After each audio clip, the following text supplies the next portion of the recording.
supposed to be. I don't wanna be anything other than me. Anything other than what I've been trying to be lately. Okay, we are here. We are live. Currently, nobody in the chat. Never mind, Shaughnessy Vinny's here. Hey, Shaughnessy, you finally made it. And usually you tell me that you missed these, but I'm happy you're here this time. Yes. I told you guys I'd actually be back. We're actually doing this for real this time. I know some that usually I'd be like, I'm back, and then it'd be like 2 months. Then I'm like, I'm back again, and there's 2 months. But I'm actually getting it. We're actually doing it. So, yeah, seeing is believing, and I'm here. Back at it again. And we're gonna hold on. That's me. Shut up, me. Let's see what pages we're doing today, because I have it on a list from Bonnie, even though she's not here right now. Freaking, where is it? Bruh, there it is. All right. Okay. We're gonna try to get to page 403 today. So we're gonna try to do, and then I'm gonna read about 40 pages off stream, and then yeah, I haven't read any more since the last one. I was planning on it, but then I didn't have time. Kinda. I did have some time, but I didn't have a lot of time. I didn't use time. I used time for other stuff, but it's okay. It just means more I got to read. I don't know how long we're gonna stream today. We're gonna see how we feel after about 2 hours. But yeah, last time on, what happened? Freaking, what's his name? Leo had a meeting with Pops. Festus crashed, and Jason had a really dope moment in fighting Midas and his son. Very cool. Best Jason chapter we've had since I started the book. Not too much to kind of linger on, talk about. I'm slowly starting to remember what I forgot, which is good, because I remember most of it, but there's some things that I'm like, oh, what is this? I want to love Jason. I want to love him. And so far he's been the least interesting character. Piper's my favorite, but he's slowly getting cooler.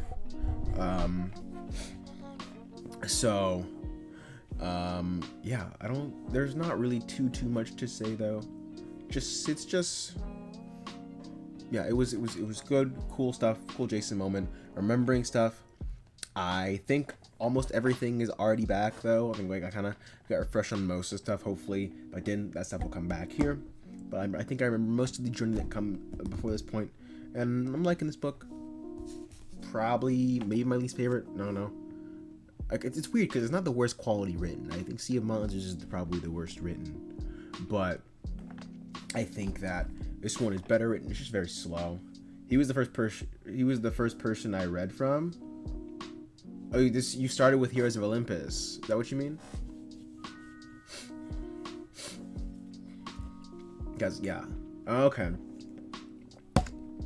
Yeah, I've always thought, like, yeah, this is a series you definitely can do that with. And then it kind of adds to the prestige of Percy, because you hear about, oh, this cool guy, yada, yada, yada. What the shit? This is not... No, that's where I was. I put the bookmark in the wrong place. Okay. I was just as lost as him. That's good. That's funny. I think that's definitely a perspective that you can for sure read it from.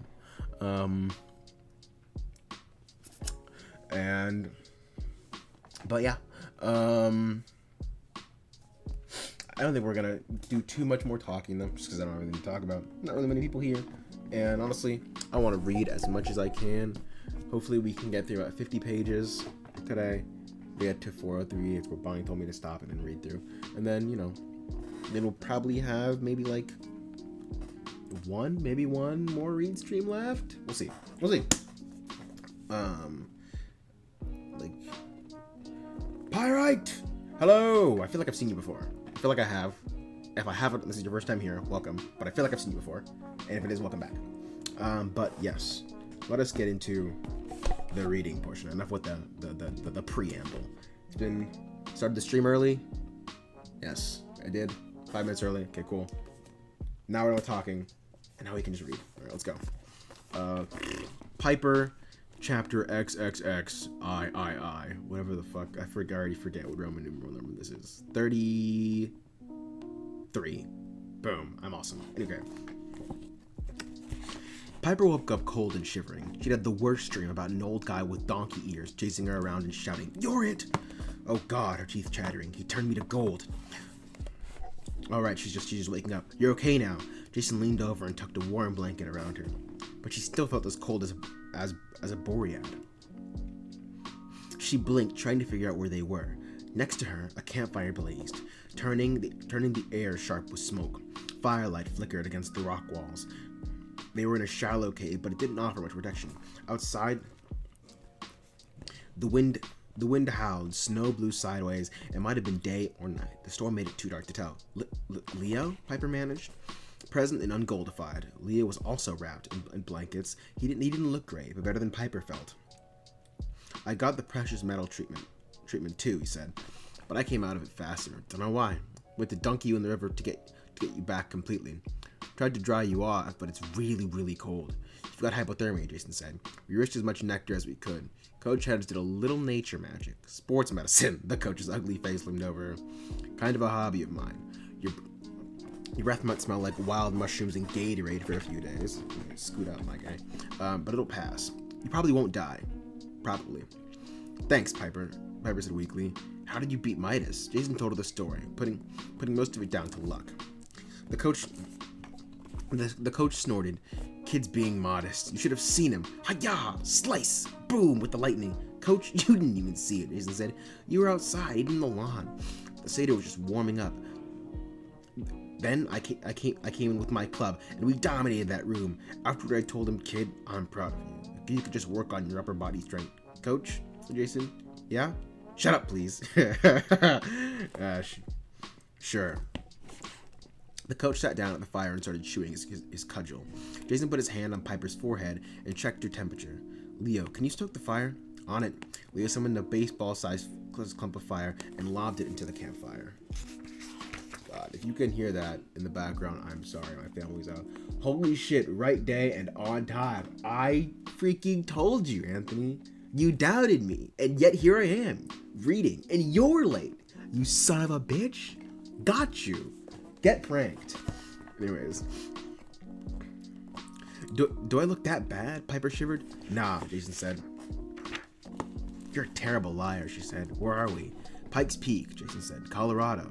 But that's what, 500 miles from Omaha? Something like that, Jason agreed. I harnessed the storm spirits to bring us this far. They didn't like it. Went a little faster than I wanted. Almost crashed into the mountainside before I could get back in the bag. I'm not going to be trying that again. Why are we here? Leo sniffed. That's what I asked him. Jason gazed into the storm as if watching for something. That glittery wind trail we saw yesterday. It was still in the sky, though it had faded a lot. I followed it until I couldn't see anymore. Then honestly, I'm not sure. I just felt like this was the right place to stop. Of course it is. Coach had spread out some cudgel splinters. Aeolus' floating palace should be anchored above us, right at the peak. This is one of his favorite spots to dock. Maybe that was it. Jason knit his eyebrows. I don't know. Something else too. The hunters were heading west. Piper remembered. Do you think they're around here? Jason rubbed his forearm as if the tattoos were bothering him. I don't see how anyone could survive on the mountain right now. The storm's pretty bad. It's already the evening before the solstice, but we didn't have much choice except to wait out the storm here. We had to give you some time to rest before you tried moving. He didn't need to convince her. The wind howling outside the cave scared her, and she couldn't stop shivering. We have to get warm. Jason sat next to her and held out his arms. A little awkwardly. You mind if I suppose? She tried to sound nonchalant. He put his arms around her and he held her. They scooted closer to the fire. Coach had shooten his club and spit splinters into the fire. Leo broke out some cooking supplies and started frying burger patties on an iron skillet. So guys, as long as you're cuddled up for story time, something I've been meaning to tell you on the way to Omaha. I had this dream. Kind of hard to understand with the static and the Wheel of Fortune breaking in. Wheel of Fortune? Piper assumed Leo was kidding, but when he looked up from the burgers, his expression was deadly serious. The thing is, he said, my dad Festus talked to me. Leo told him about his dream in the firelight. With the wind howling, the story was even creepier. Piper could imagine the static-filled voice of the god warning about the giants who were the sons of Tartarus. About Leo losing some friends along the way. She tried to concentrate on something good. Jason's arms around her, the warmth slowly spreading into her body, but she was terrified. I don't understand. Demigods and gods have to work together to kill the giants. Why would the gods stay silent if they need us? Ha! Said Coach Hedge. The gods hate needing humans. Oh shit. I'm a fool of an idiot. Fool of a toque. Every time. There we go. Well, if someone's watching this back and they're like, this is when he starts reading. I'm sorry. I started reading 6 minutes ago. So there you go. That's why I put this up, just in case. I did. My sincerest apology. You fucking better apologize. Fucking better. Where was I? They like to be needed by humans, but not the other way around. Yeah. Things will have to get a whole lot worse before Zeus admits he had made a mistake closing Olympus. Coach, Piper said, that was almost an intelligent comment. Hedge huffled. What? I'm intelligent. I'm not surprised you cupcakes haven't heard of the Giant War. The gods don't like to talk about it. Bad PR to admit you needed mortals to help beat an enemy. That's just embarrassing. There's more, though, Jason said. When I dreamed about Hera in her cage, she said Zeus was acting unusually paranoid. And Hera, she said, she went to those ruins because a voice had been speaking in her head. What if someone's influencing the gods? Like Medea influenced us, Piper shuddered. She had a similar thought, that some force they couldn't see was manipulating things behind the scenes, helping the giants. Maybe the same force was keeping Enceladus informed about their movements, and had even knocked their dragon out of the sky over Detroit. Perhaps Leo's sleeping dirt woman, or another servant of hers. Leo set hamburger buns on the skillet to toast. Yeah, Hephaestus had said something similar, like Zeus was acting weirder than usual. But what bothered me was the stuff my dad didn't say. Like a couple of times he was talking about the demigods, and how he had so many kids and all. I don't know. He acted like getting the greatest demigods together was going to be almost impossible. Like Hera was trying, but it was a really stupid thing to do. And there was some secret Hephaestus wasn't supposed to tell me. Jason shifted. Pepper could feel the tension in his arms. My apologies. Karen was the same way back at camp, he said. He mentioned a sacred oath not to discuss something. Coach, you know anything about that? Nah, I'm just a satyr. They don't tell us the juicy stuff. Especially He stopped himself. An old guy like you? Piper asked. But you're not that old, are you? 106, the coach muttered. Leo coughed. Say what? Don't catch your panties on fire, Valdez. It's just 53 in human years. Still, yeah. I made some enemies on the Council of Club and Elders. But I've been a protector a long time. I started saying I was getting unpredictable, too violent. Can you imagine? Wow, Piper tried to look at her friends. That's hard to believe. Coach scowled. Yeah, then finally, we got a good war going with the Titans. And do they put me on the front lines? No. They sent me as far away as possible. The Canadian frontier. Can you believe it? Then after the war, they put me out to the pasture. The wilderness school. Bah! Like I'm too old to be helpful just because I like playing offense. All those flower pickers on the council talking about nature. I thought satyrs liked nature. Piper venture. Shoot, I love nature, Ed said. Nature, what the fuck? Nature means big things killing and eating little things. And when you're a, vertically challenged satyr like me, you get in good shape, you carry a big stick, you don't take nothing from no one. That's nature. Hedge snorted indignantly. Flower pickers. Anyway, I'll bet you get something vegetarian cooking, Valdez. I don't do flesh. Yeah, Coach. Don't eat your cudgel. I got some tofu patties here. Piper's a vegetarian, too. I'll do them on in a second. I forgot Piper was a vegetarian. Piper. This is so sad. The smell of frying burgers filled the air. That's crazy, because I know Grover is not a vegetarian. The smell of frying burgers filled the air. Piper usually hated the smell of cooking meat, but her stomach rumbled like it wanted to mutiny. I'm losing it, she thought. Like broccoli, carrots, lentils. Her stomach wasn't the only thing rebelling. Lying by the fire, with Jason holding her, Piper's consciousness felt like a hot bullet, slowly working its way toward her heart. All the guilt she'd been holding in for the last week, since the giant Enceladus had sent her a dream, was about to kill her. Her friends wanted to help her. Jason even said he'd walk into a trap to save her dad. And Piper shut them out.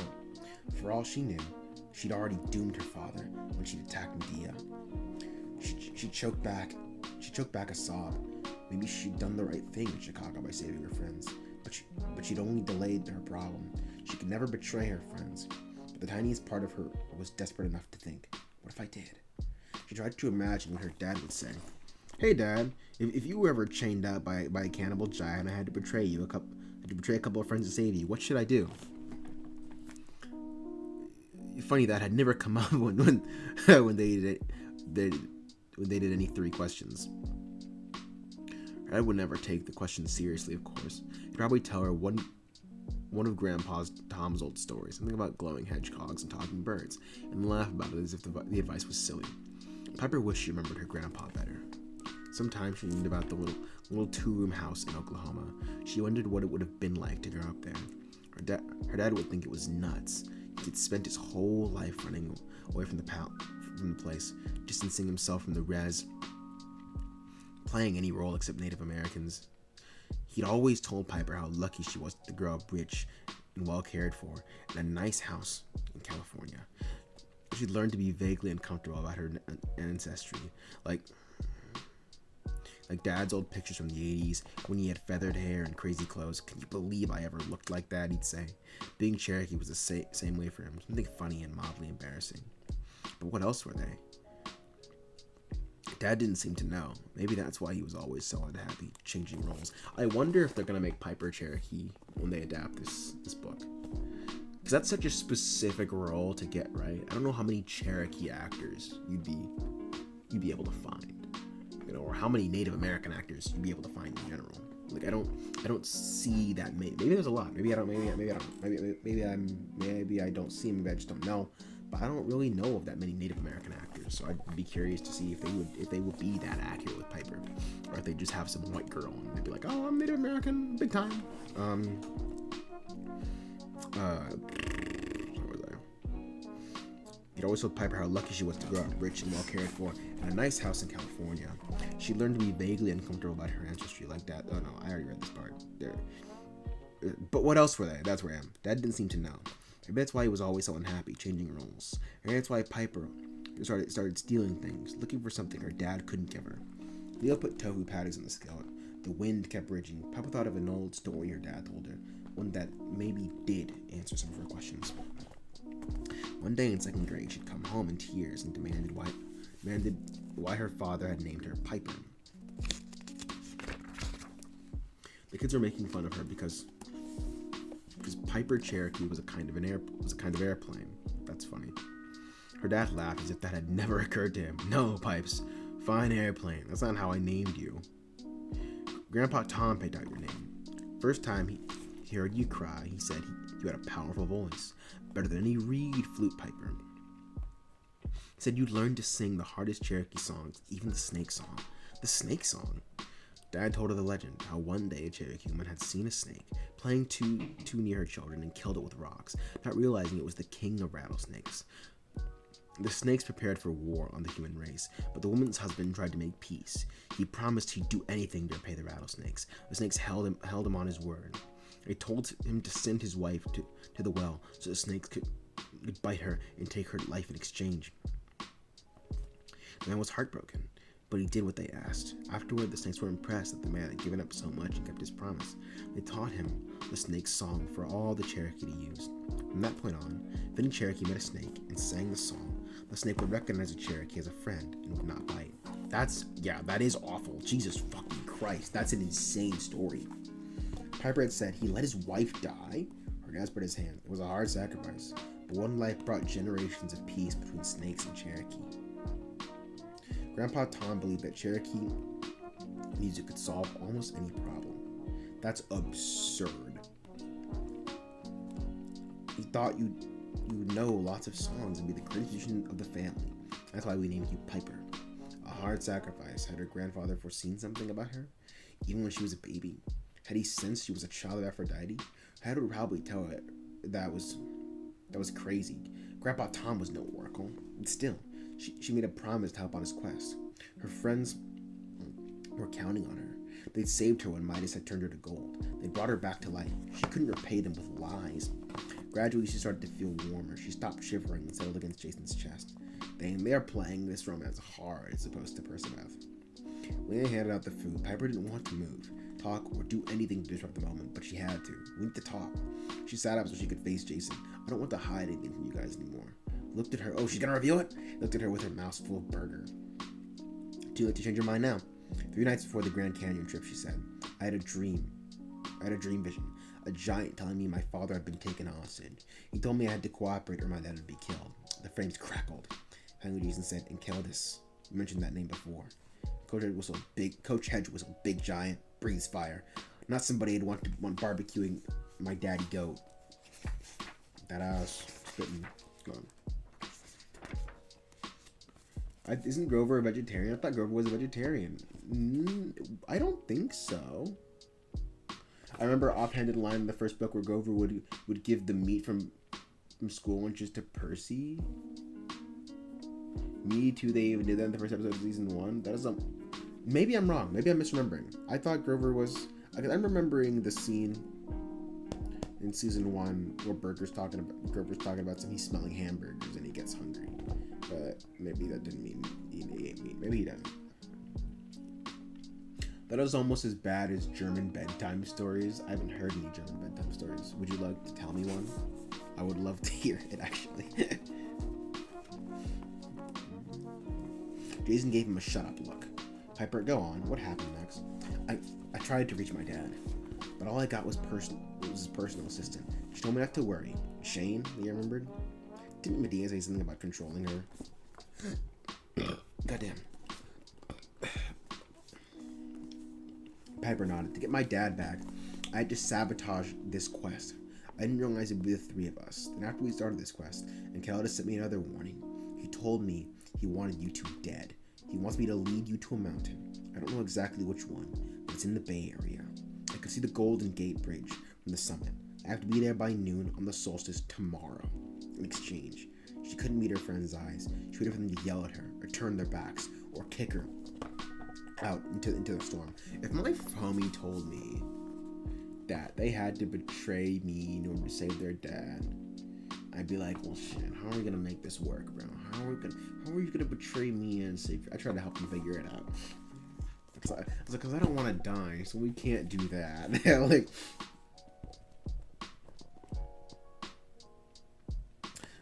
instead, Jason scooted next to her and put his arm around her again. God, Piper, I'm so sorry. Lilo nodded. No kidding. You've been carrying this around for a week. Piper, we could help you. She glared at them. Why don't you yell at me or something? I was ordered to kill you. Ah, come on, Jason said. You did us both on this quest. Put my life in your hands any day. The same, Leo said. Can I have a hug too? You don't get it, Piper said. I probably just killed my dad telling you this. I doubt it, Coach Hedge belched. He was eating his tofu burger, folded inside the paper plate, chewing it all like a taco. That's funny. Giant hasn't gotten what he wants yet, so he still needs your dad for leverage. He'll wait until the deadline passes, see if you show up. He wants you to divert the quest to his mountain, right? Piper nodded uncertainly. So that means Hera is being kept somewhere else, Hedge reasoned.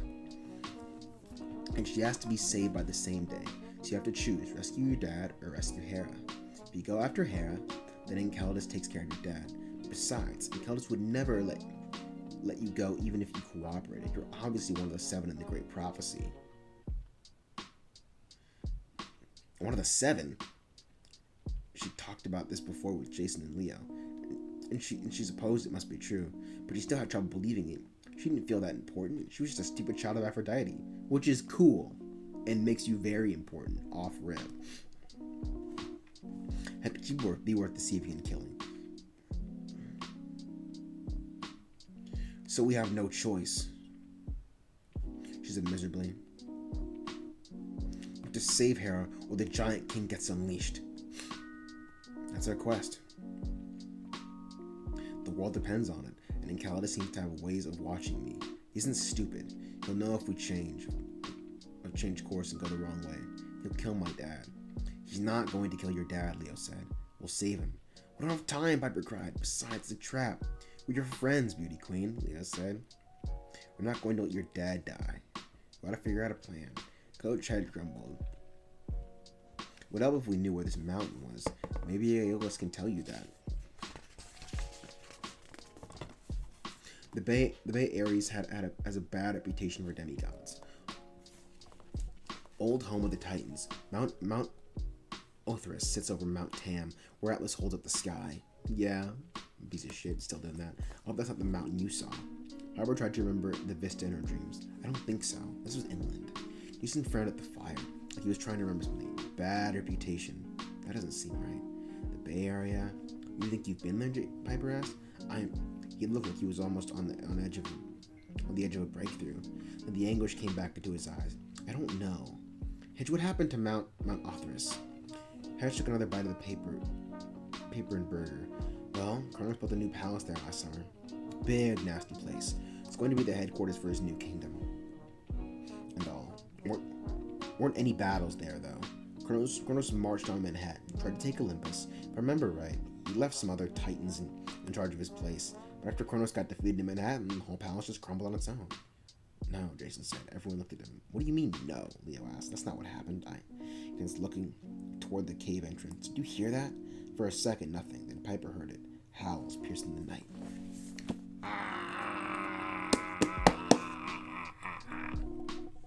Let's freaking go. Alright, that's the end of the first chapter for today. How long did that take me? 15 minutes? Okay.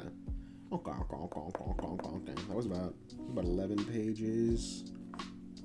Could probably get to page 403 today. Probably we can do. German bedtime stories are notorious for having horrible things happen to children who don't listen to their parents. I think there was one about a monster that cut off the kid's toes.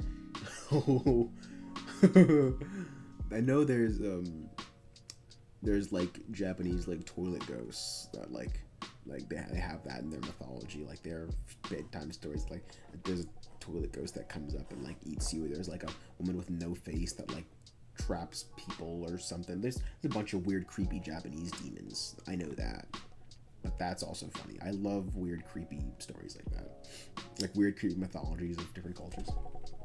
She's a child of the infidelity god. Is Aphrodite the goddess of infidelity? Did not know that. Did not know that. But good chapter. Solid chapter. Again, not too much to talk about. That is like one thing. Like I remember reading Jesus Christ, burps. Oh my god, can you chill the fuck out? I remember reading through Percy Jackson, especially books 3, 4, and 5. Every chapter I had something to talk about for a minute. And this one, not so much. But I'm glad she finally told them. And I knew they weren't going to be mad. Because obviously, you know, she might as well be. Damn. But I knew they weren't going to be mad. Which is a goated friend moment of them. But yeah, it seems like we're finally ramping up to the big decision, you know? We have to save Piper's dad and save Hera on the same day. And maybe, you know, hopefully find Percy along the way. That would be very cool. It's definitely like that in the other books. Yeah, that I'll have more to talk about. I imagine I'll have more to talk about. I'm so excited. That's why I want to read this one. Dude, I want to blast through and then hope I'm assuming Son of Neptune is going to go stupid, bro. That's what I'm assuming. I'm so excited. I'm so excited. Anyways, we're just gonna keep reading because the more I read, the more pages I'll get through. Continuing on. That's how. Duh. Of course.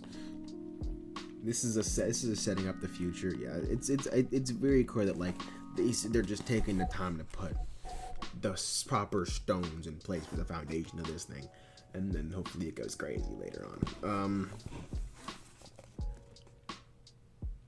Wolves, Piper said. They sound close. Jason rose and summoned his sword. Leo and Coach Hedge got to their feet. Piper tried, but black spots danced before her eyes. Stay there, Jason told her. We'll protect you. She gritted her teeth. She hated feeling helpless. She didn't want anyone to protect her. First, the stupid ankle. Now, stupid hypothermia. She wants to be on her feet with her dagger in her hand. Oh yeah, her weird, creepy, evil one, special one, but I forget what it does, but it's a weird, creepy, special one. Then just outside the firelight, at the entrance of the cave. Hold on. Jesus Christ. Yo, throat. You ready, bro? It's reading time. You gotta lock in. If you read all of Heroes of Olympus before season 3 comes out, I will give One Piece a genuine try. Bet that. I'm holding you to that. I will hold you to that, Anthony. Let's freaking out. Okay. Alright, word. Where am I? She wanted to be on her feet with her dagger in hand. Then just outside the firelight at the entrance of the cave, she saw a pair of red eyes glowing in the dark. Okay, she thought. Maybe a little protection is fine. More wolves edged out the line. Black beasts, bigger than the Great Danes, with ice and snow caked on their fur. Their fangs gleamed, and their glowing red eyes looked disturbingly intelligent. The wolf in front was almost as tall as a horse. His mouth stained as if he just made a fresh kill. You evil creepy wolf. Piper pulled her dagger out of its sheath. Then Jason stepped forward and said something in Latin. Piper didn't think a dead language would have much effect on wild animals, but the alpha wolf curled his lip. The fur stood up along his spine. One of his lieutenants tried to advance, but the alpha wolf snapped at his ear. Then all of the wolves backed into the dark. Dude, I gotta study Latin. Leo's hammer shook in his hand. What did you say, Jason? Hedge cursed. Whatever it wasn't enough. Look. The wolves were coming back, but the alpha wasn't with them. They didn't attack. They waited, at least a dozen now, in a rough semicircle just outside the firelight, blocking the cave exit. The coach hefted his club. Here's the plan. I'll kill them all, and you guys escape. Coach, they'll rip you apart, Piper said. Nah, I'm good. That's my guy. What a Chad. Then Piper saw the silhouette of a man coming through the storm, wading through the wolf pack. Stick together, Jason said. They respect the pack. And Hedge, no crazy stuff. We're not leaving you or anyone else behind. Piper got a lump in her throat. She was the weak link in the pack. Right now, no doubt the wolves could smell her fear. She might as well be wearing a sign that said free lunch. The wolves parted. The man stepped into the firelight. His hair was greasy and ragged, the color of fireplace soot, topped with the crown of what looked like finger bones. His robes were tatted fur. Wolf, rabbit, raccoon, deer, and several others Piper could identify. The furs didn't look cured, and from the smell, they weren't very fresh. His frame was lithe and muscular, like a distance runner's, but the most horrible thing was on his face. His thin, pale skin was pulled tight over his skull. His teeth were sharpened like fangs. His eyes glowed bright red like his wolves, and they fixed on Jason with absolute hatred. Eee! Yeah, that's the scream. Eee! He said. Fili Romani! Speak English, Wolfman. Hedge bellowed. The Wolfman snarled. Tell your fawn to mind his tongue, son of Rome. Or he'll be my first snack. Interesting. Son of Rome. Piper remembered that fawn was the Roman name for a satyr. Not exactly helpful information. Now she could remember who this wolf guy was in Greek mythology and how to defeat him. That she could use. Wolfman studied her little group. His nostrils twitched. So it's true, he mused. A child of Aphrodite, a son of Hephaestus, a faun, a child of Rome, of Lord Jupiter, no less. You can tell it by looking at them. Without killing each other. How interesting. You were told about us? Jason asked. By whom? The man snarled. By whom? What a freaking nerd. Perhaps a laugh. Perhaps a challenge. Oh, we've been patrolling for you all across the west, demigod, hoping we'd be the first to find you. The giant king will reward me well when he rises. I am Lycaon, king of the wolves, and my pack is hungry. Oh, okay. Villain. I thought you were a homie, but no, villain. The wolf snarled in the darkness. Out of the corner of her eye, Piper saw Leo put up his hammer and slip something else from his tool belt. A glass bottle full of clear liquid. Piper racked her brain, trying to place the wolf guy's name. She knew she'd heard it before, but she couldn't remember details. Lycaon glared at Jason's sword. He moved to each side as if looking for an opening, but Jason's blade moved with him. Leave, Jason ordered. There's no food for you here, unless you want tofu burgers, Leo offered. Lycaon bared his fangs. Apparently he wasn't the tofu man. If I had my way, Lycaon said with regret, I'd kill you first, son of Jupiter. Your father made me what I am. I was the powerful mortal King Arcadia, with 50 fine sons, and Zeus slew them all with lightning bolts. Ha! Coach Ed said, for good reason. Jason glanced over his shoulder. Coach, you know this clown? I do, Piper answered. The details of the myth came back to her. A short, horrible story she and her father had laughed at over breakfast. She wasn't laughing now. Lycaon invited Zeus to dinner, she said, but the king wasn't sure. It was really Zeus. To test his powers, Lycaon tried to feed him human flesh. Zeus got outraged and killed my sons. Lycaon howled. The wolves behind him howled too. So Zeus turned him into a wolf, Piper said. They call werewolves lycanthropes, named after him, the first werewolf. What a freaking nerd. The king of wolves, Coach Hedge finished. An immortal, smelly, vicious mutt. Lycaon growled. I will tear you apart, fawn. Oh, you want some goat, buddy? Because I'll give you goat. Stop it, Jason. Lycaon said you wanted... Lycaon, you said you wanted to kill me first, but sadly, child of Rome, you were spoken for. Since this one, he wagged his claws at Piper, has failed to kill you, you are to be delivered alive to the wolf house. One of my compatriots has asked for the honor of killing you first. Killing you yourself. Who? Jason said. The Wolf King snickered. Oh, a great admirer of yours.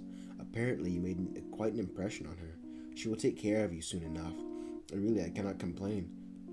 Spilling your blood at the wolf house should mark my new territory quite well. Lupa will think twice about challenging my pack. Piper's heart tried to jump out of her chest. She didn't understand everything Lycaon had said, but a woman who wanted to kill Jason, Medea, she thought. Somehow she must have survived the explosion. No, it's not her. Piper struggled to her feet. Spots danced before her eyes. Again, the cave seemed to spin. You're going to leave now, Piper said, before we destroy you. She tried to put power into the words, but she was too weak, shivering in her blanket, pale and sweaty, and barely able to hold a knife. She couldn't have looked very threatening. Lycaon's red eyes crinkled with humor. A brave try, girl. I admire that. Perhaps I'll make your end quick. Only the son of Jupiter is needed alive. The rest of you, I'm afraid, are dinner. At that moment, Piper knew she was going to die. But at least she'd die on her feet, fighting next to Jason. Jason took a step forward. You're not killing anyone, Wolf. Not without going through me. Lycaon howled and extended his claws. Jason slashed at him, but his golden sword passed straight through, as if the Wolf King wasn't there. What the fuck? Lycaon laughed. Gold? Bronze? Steel? None of these are any good against my wolf, son of Jupiter. No, shit. Probably not. We didn't get any reference to that character in season 2. I wonder if we would get a hint at Jason this next season. Oh, I doubt it. Honestly, maybe. Maybe, because he's more... But he's not really important till Heroes of Olympus, so I doubt it. Probably not. We wouldn't get any reference to the character in season 2. Well, I just wondered... Thank you, Shaughnessy. I just wondered if we will get like a pain on Thalia. It'd be cool. It would be cool, but I don't think so. Especially with Nico and Bianca being together and full brother and sister, just like them. Dude, this kid who got cast as Nico needs to freaking lock in, bro. I don't know if he has it, but he got cast, so he might have it. He needs to be Edgelord Nico longer than he needs to be Hunky Dory Nico. I hope they find someone who can pull off Nico's innocence in season 3 and his more depressed state in season 4. Well, Nico's already been cast. They're already filming season 3, so freaking I hope so. I really hope so. I really hope he got it. It's one of the reasons Thalia hates her dad. Is that talked about in for initial series? Because I don't remember any mention of Jason or Thalia having a brother. Maybe I'm wrong. Because it could be mentioned. Where was I?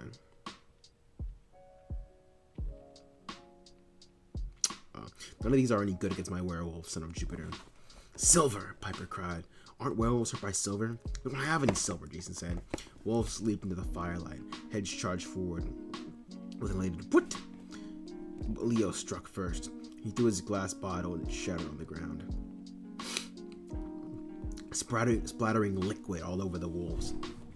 The unmistakable smell of gasoline. He shot a burst of fire at the puddle, and a wall of flames erupted. That's sick. Wolves yelped and retreated. Several caught fire and had run back into the snow. Even Lycaon looked uneasily at the barrier of flames separating his wolves from the demigods. Ah, come on, Coach Edge complained. I can't hit them if they're way over there. It's my guy. Every time a wolf came closer, Leo shot a new wave of fire from his hands, but each effort seemed to make him a little more tired, and the gasoline was already dying down. I can't summon any more gas, Leo warned. Then his face turned red. Well, that came out wrong. I mean, the burning kind. Gotta take the tool belt to a while to recharge. What you got, man? Nothing, Jason said. Not even a weapon that works. Lightning? Piper asked. Jason concentrated, but nothing happened. I think the snowstorm was interfering or something. Unleash the Venti, Piper said. And we'll have nothing to give Aeolus, Jason said. We'll have come all this way for nothing. Lycaon laughed. I can smell your fear. A few more minutes of life, heroes? Pray to whatever gods you wish. Zeus did not grant me mercy. You will have none from me. The flames began to sputter out. Jason cursed and dropped his sword. He crouched like he was ready to go hand to hand. Leo pulled his hammer out of his pack. Piper raised her dagger. Not much, but it was all she had. Coach Hedge hefted his club, and he was the only one who looked excited about dying. What the fuck is wrong with this guy? Then a ripping sound cut through the wind, like a piece of tearing cardboard. A long stick sprouted from the neck of the nearest wolf, and the shaft of a silver arrow. The wolf writhed and fell, melting into a puddle of shadow. More arrows.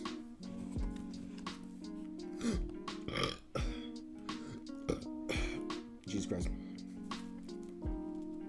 More wolves fell.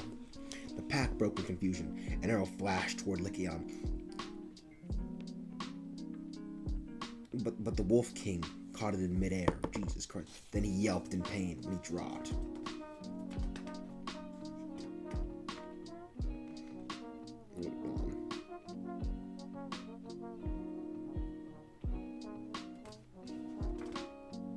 You shooting these arrows again? Why am I not remembering?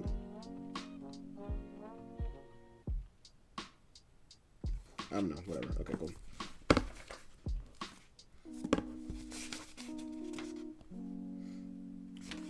When he dropped the arrow, it left a charred, smoking gash across his palm. Another arrow caught him in the shoulder, and the Wolf King staggered. "Curse them!" Lycaon yelled. He growled at his pack, and the wolves turned. Oh, I think. Okay, they're not shooting the arrows. I think the arrows are coming from the hunters of Artemis. I don't know how I missed that. Nurse them, Lechion yelled. He ordered his pack. And the wolves turned and ran. Lechion fixed Jason with those glowing eyes. This isn't over, boy! The Wolf King disappeared. Wasn't a little bitch. The Wolf King disappeared into the night. Seconds later, Piper heard more wolves baying. But the sound was different, less threatening, more like hunting dogs on a scent. Yup. A smaller white wolf burst into the cave, followed by two more. Hedge said, "Cut!" "No," Piper said. "Wait." The wolves tilted their heads and studied the campers with huge golden eyes. A heartbeat later, their masters appeared, a troop of hunters in white and gray winter camouflage. At least half a dozen. All of them carried bows with covers of glowing silver arrows on their back. Let's go. Their faces were covering with parka hoods, but clearly they were all girls. My goat. One a little taller than the rest, crouched in a firelight, snatched at the air that had wounded Lechion's hand.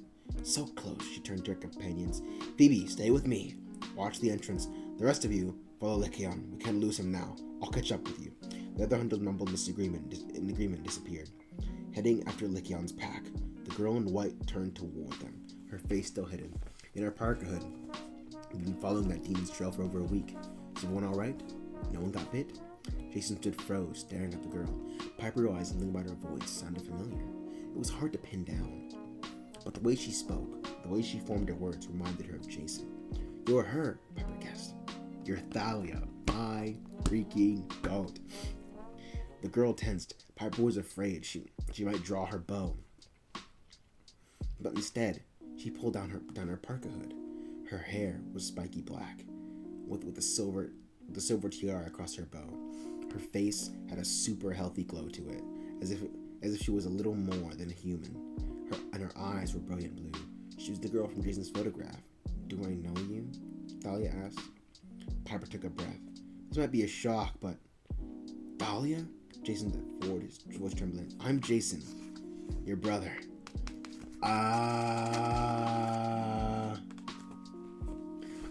Hi guys, I'm so late. Dude, yeah, you fucking are. Bonnie. Jesus Christ, do you know what part I'm at? And I fucking Thalia's Jason's brother and all that. They met. I thought she knew. She didn't know. She didn't know she had a brother. Very freaking cool. Very, very cool. It's a reverse Tyson moment.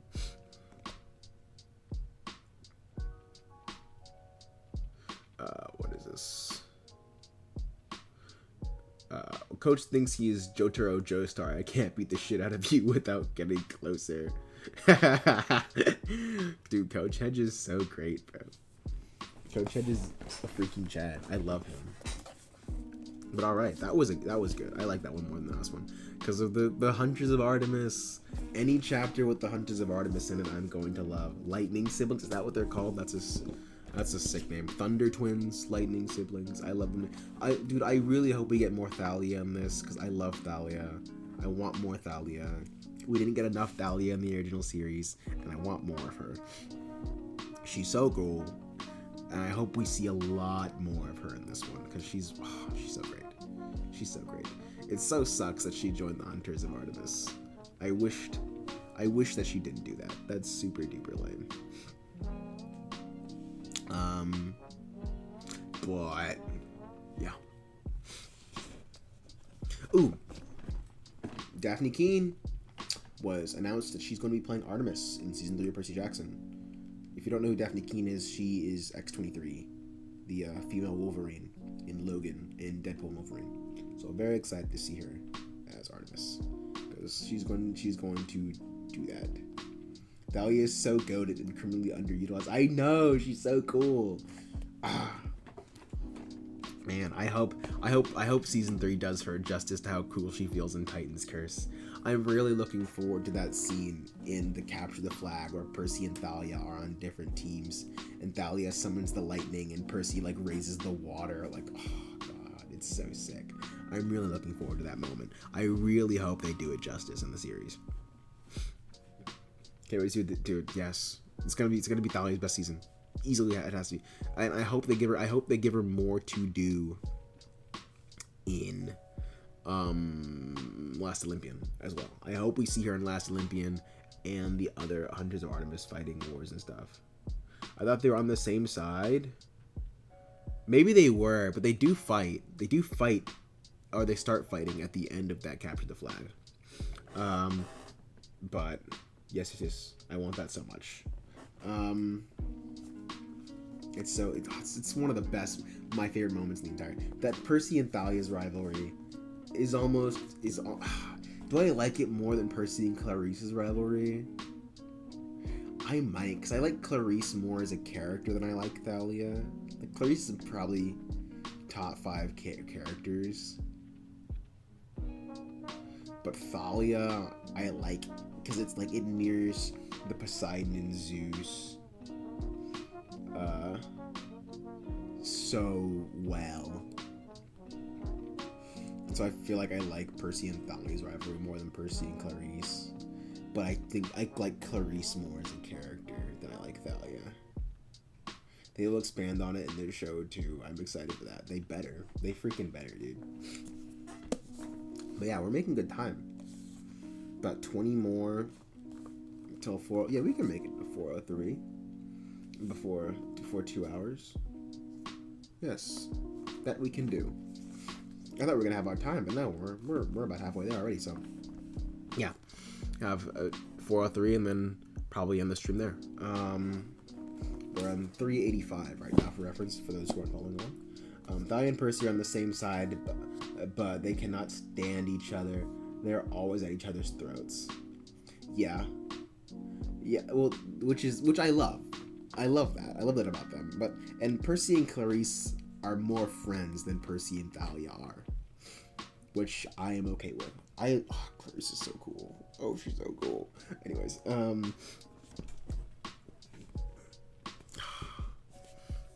easily top 5 character. Maybe Thalia's, because I know my top 5 is like, I never thought about this before. Who are my top 5 Percy Jackson characters? It's easily Percy, Tyson, Nico, Clarice, but who's number 5? Grover. Maybe it's Grover. It's either Grover. Grover, Thalia, or Mr. D. Like, those are right now. Those are probably. I have to pick. It's like between Grover, Thalia, and Mr. D. Maybe it's Mr. D. I really like Mr. D actually. But I remember that they said that Percy and Thalia of 2 similar, and you get 2 stubborn asses together, and they are gonna fight. Yes, that's why I love them. That's why I love them. They're so good. Like Percy and like Nico get along, but Percy and Thalia do not, which I love. I love. I want more of the big 3 demigod trio, man. There's like the fact that we only get 1 chapter with all of them together and the demigod files is so bull, dude. That's so whack.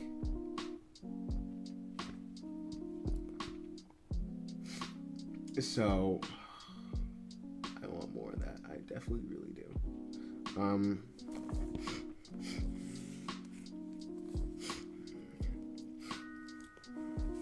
Anyways, let us continue on. Leo, chapter 35. Leo figured he had the worst luck in the group, and that was saying a lot.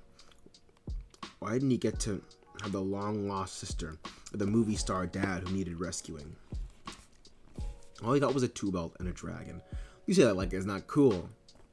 And you could summon fire, bro. That broke down halfway through the quest. Maybe it was the stupid curse of the Hephaestus cabin. But we didn't think so. His life had been unlucky way before he got to camp. 1,000 years from now, when this quest was being told around a campfire, Hager people would talk about brave Jason, beautiful Piper, and their sidekick, Flaming Valdez, who accompanied them with a bag of magic screwdrivers. And occasionally fixed tofu burgers. That wasn't bad enough. Leo fell in love with every girl he saw, as long as she was totally out of his league. Same. When he first saw Thalia, Leo immediately thought she was way too pretty to be Jason's sister. Then he thought he'd better not say that or he'd get in trouble. He talked like her dark hair, her blue eyes, and her confident attitude. She looked like the kind of girl who could stomp anybody on the ball court or the battlefield and wouldn't give Leo the time of day. Just Leo's type. Bro, he's just like me for real. Oh, it's so relatable.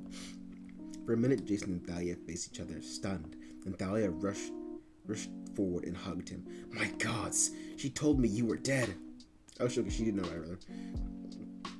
And she gripped Jason's face and seemed to be examining everything about it. Thank you, Artemis. It is you. That little scar on your lip. You tried to eat a stapler when you were 2. Leo laughed. Seriously? Hedge nodded like he approved of Jason's taste. Staplers. Excellent source of iron. Wait, Jason stammered. Who told you I was dead? What happened? At the cave entrance, one of the white wolves barked. Thalia looked back at the wolf and nodded, but she kept her hands on Jason's face like she was afraid he might vanish. My wolf was telling me I don't have much time, and she's right, but we have to talk. Let's sit. So interesting that this is a Leo chapter that this is happening in, and not a Jason chapter. Piper did better than that. She collapsed. She would have cracked her head on the cave floor if Hedge hadn't caught her.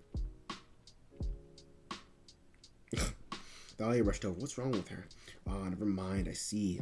Hypothermia. Ankle. She frowned at the satyr. Don't you know in nature healing? Hedge scoffed. Why do you think she looks this good? Can't you smell the Gatorade?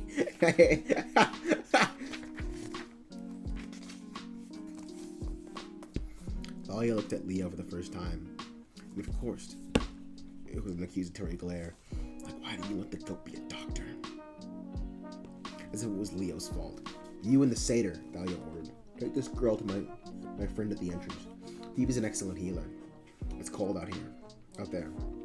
Hedge said, I'll freeze my horns off. But Leo knew when they weren't wanted. Come on, Hedge. These two need time to talk. No! I want to hear the conversation. Fine. End this chapter, bro.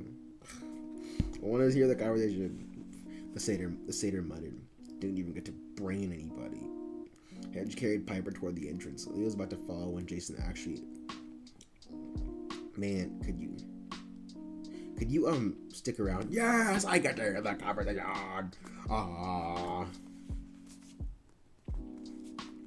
Leo saw something in Jason's eyes he didn't expect. Jason was asking for support. He wanted somebody else there. He was scared.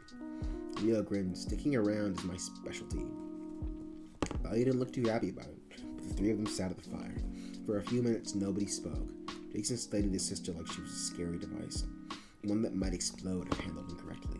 Thalia seemed more at ease, as if she was used to stumbling across stranger things than long-lost relatives. But still, she regarded Jason in a kind of amazed trance, maybe remembering a little 2-year-old who tried to eat a stapler. Leo took a few pieces of copper wire out of his pockets and twisted them together. Finally, he couldn't stand the silence. So, the Hunters of Artemis, this whole not dating thing, is that like always or more of a seasonal thing or what? Thalia stared at him as if he'd just evolved from pond scum. Yeah, he was definitely liking this girl. He's so mean.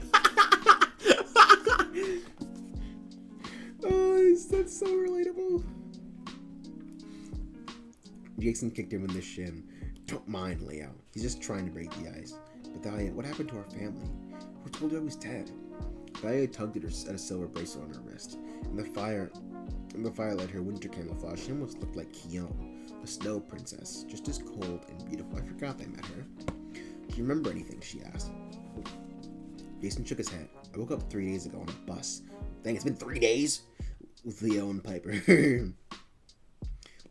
Which wasn't our fault, Leo added hastily. Hera stole his memories. Thalia tensed. Hera? How do you know that? Jason explained about their quest. the prophecy at camp, Hera getting imprisoned, the giant taking Piper's dad, and the Winter Solstice deadline. Leo chimed in to add the important stuff, how he'd fixed the bronze dragon, could throw fireballs, and made excellent tacos. I was a good listener. Nothing seemed to surprise her, the monsters, the prophecies, the dead rising, but when Jason mentioned King Midas, she cursed in ancient Greek. I knew we should have burned down his mansion, she said. That man's a menace. We were so intent on following Lycaon. Well, I'm glad you got away. So Hera's been what? Hiding you all these years? I don't know. Jason brought out the photo from his pocket. She left me just enough memory to recognize your face.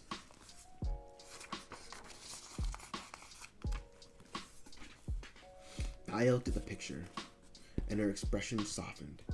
I'd forgotten about that. I left it in cabin 1, didn't I? Jason nodded. I think Hera wanted for us to meet. When we landed here, this cave, I had a feeling it was important. Like I knew you were close by. Is that crazy? Nah, Leo assured him. We're absolutely destined to meet your hot sister. Whoa, Leo. Chill, bro. You can think it, but don't say it, dog. What are we doing? Oh my god, bro. Dahlia ignored it. Probably she just didn't want to let go on how much Leo impressed her. Facts. That's definitely what it was.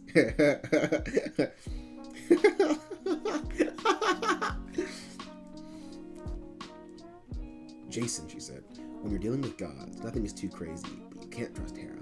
Especially since we're children of Zeus. She hates all children of Zeus. But she said something about Zeus giving her my life. It's a peace offering. Does that make any sense? The color turned Ronthalia's face. Oh, gods. Mother wouldn't have. You don't remember? No, of course you don't. What? Jason asked. Thalia's features seemed to grow older in the firelight, like her immortality wasn't working so well. Jason, I'm not sure how to say this. Our mom wasn't exactly stable. She caught Zeus's eye because she was a television actress. She was beautiful, but she didn't handle the fame well. She drank, pulled stupid stunts. She was always in the tabloids.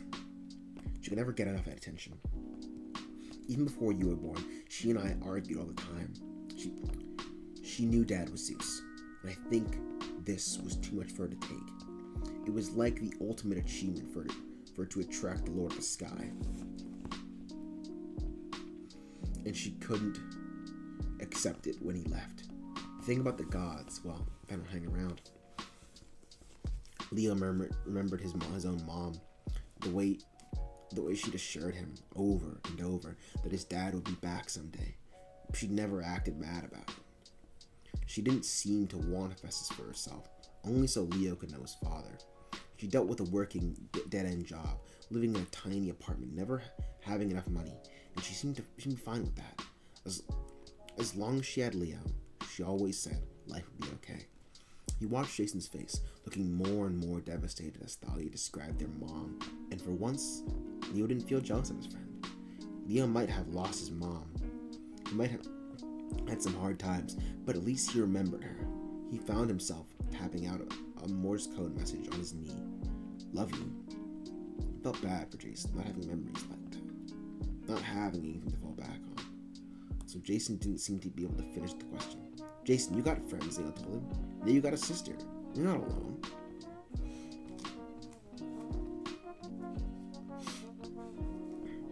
Thalia offered her hand, and Jason took it. This is the nicest I've ever seen Thalia be. When I was about 7, she said, Zeus started visiting Mom again. I think he felt bad about wrecking her life, and he seemed different. So, Zeus? Feel bad? That doesn't sound like him. And he seemed different somehow. A little older and sterner, more fatherly toward me. For a while, Mom improved. She loved having Zeus around, bringing her presence, causing the sky to rumble. She always wanted more attention. That's the year you were born. Mom, well, I never got along with her, but you gave me a reason to hang around. You were so cute.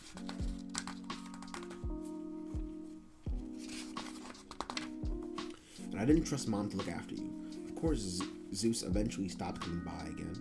He probably couldn't stand Mom's demands anymore, always pestering him to let her visit Olympus, or to make her immortal or eternally beautiful. When he left for good, Mom got more and more unstable. Which he could have done, but he just didn't want to. Well, get more and more unstable. This is about the time the monsters started attacking me. Mom blamed Hera. She claimed the goddess was coming after you too. That Hera had barely tolerated my birth, but two demigod junior from the same family was too big an insult. Mom even said she had wanted to name you Jason, but Zeus insisted as a way to appease Hera because the goddess liked that name. I didn't know what to believe. Interesting. I wonder if Hera will kind of start to feel like Jason's mom. That'd be really cool. Leo fiddled with the copper wires. He felt like an intruder. He shouldn't be listening to this. But it also made him feel like he was getting to know Jason for the first time. Like maybe being here now made up for those 4 months at wilderness school when Leo just imagined they had a friendship. Oh, that's so right. How did you guys get separated? He asked. I thought you squeezed your brother's hands. If I'd known you were alive, God, things would have been so different. But when you were 2, Mom packed us in a car for family vacation. We drove up north toward the wine country to this park she wanted to show us. I remember thinking it was strange because Mom never took us anywhere. She was acting super nervous. I was holding her hand, walking me toward this big building in the middle of the park, and she took a shaky breath. Mom told me to go back to the car and get the picnic basket. I didn't want to leave you alone with her. But it was only for a few minutes. When I came back, Mom was kneeling on the stone steps, hugging herself and crying. She said you were gone. She said Hera claimed you, and you were as good as dead. Whoa. That's interesting. That's super interesting.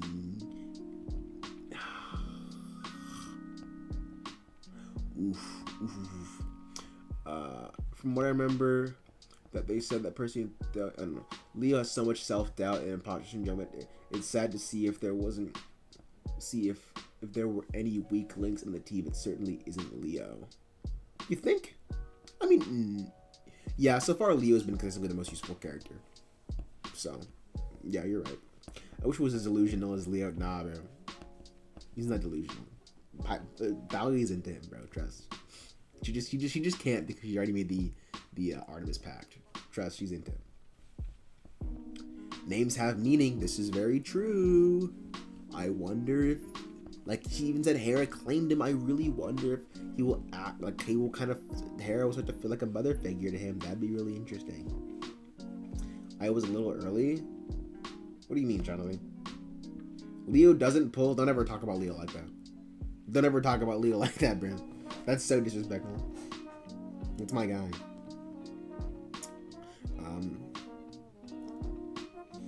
I didn't know what she'd done. I was afraid she completely lost her mind.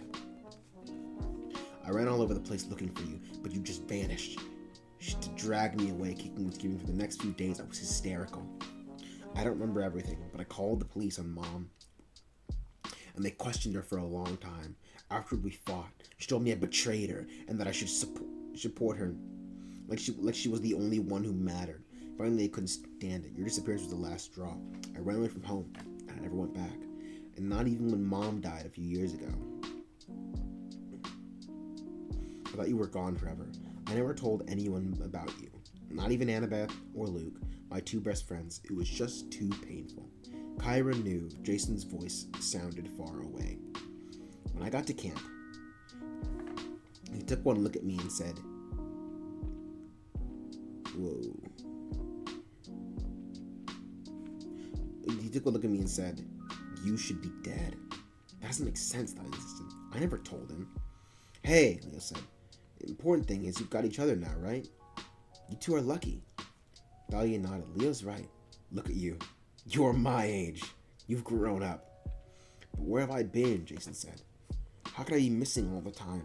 And the Roman stuff. The Roman stuff? Like, your brother speaks Latin, Leo said. He calls gods by their Roman names, and he's got tattoos. Dang, Leo. Let them freaking exposit on their own. Leo pointed out I forgot what Leo pointed out the marks on Jason's arm. Then he gave Thalia the rundown. about the weird stuff that happened. Boreas turning into Achilleon, Lycion calling Jason a child of Rome, and the wolves backing up when Jason spoke Latin to them. Thalia plucked her bowstring. Latin. Zeus sometimes spoke Latin. The second time he stayed with Mom, like I said, he seemed different, more formal. You think he was in his Roman aspect? Jason asked. And that's why I think of myself as a child of Jupiter. Possibly, Thalia. I've never heard of something like that happening, but it might explain why you think in Roman terms, and why you can speak Latin rather than ancient Greek. That would make you unique. So it doesn't explain how you survived without Camp Half-Blood. Child of Zeus, or Jupiter, whatever you want to call him. You would have been hounded by monsters if you were on your own. You should have died years ago. Anaya wouldn't have been able to survive without friends. He would have needed training, a safe haven. He wasn't alone, Leo blurted out. We've heard about others like him. I looked at him strangely. What do you mean? Leo told her about the slashed-up purple shirts in Medea's department store. The story of the Cyclops is told about the child of Mercury who spoke Latin. Isn't there anywhere else for demigods, Leo asked? I mean, besides Camp Half-Blood. I mean, maybe some crazy Latin teacher has been abducting children of gods or something. Making them think like Romans. That's definitely not it. Nice try, though, Leo. As soon as he said it, Leo realized how stupid the idea sounded. Thalia's dazzling blue eyes studied him intently, making him feel like a suspect in a lineup. I've been all over the country, Thalia mused. I've never seen evidence of a crazy Latin teacher or demigods in purple shirts. Still, damn, you've never seen any demigod wear a purple shirt? Ever? Like, not even in their free time? Her voice trailed off, like she just had a troubling thought. What? Jason asked. Thana shook her head. I'll have to talk to the goddess. Maybe Artemis will guide us. Is she still talking to you? Jason asked. Most of the gods have gone silent. Artemis follows her own rules, Thalia said. She has to be careful not to let Zeus know. She thinks Zeus is being ridiculous causing Olympus. She's the one who set us on the trail of Lycion. She said we'd find a lead to a missing friend of ours. Percy Goatson. Say his name again! Say his name one more time! So Percy Jackson. Oh, he's so tough. God, bro. Shaughnessy, I'm sure when you were reading this in Heroes of Olympus was your first read, and you didn't know anything about Percy, he must have felt like just the coolest guy with so much aura. Like, who is this guy that everybody talks about? Like, who is this dude? He's so tough. I want it like the. Oh man. Oh, that's so sick. That's so sick, man. I wish I could erase my memory and read Heroes of Olympus for the first time, and then kind of have both memories. Oh man. Who were they? There, guys. The guy Annabeth is looking for. Thalia nodded, her face full of concern. Leo wondered if anybody had ever looked that worried all the time he disappeared.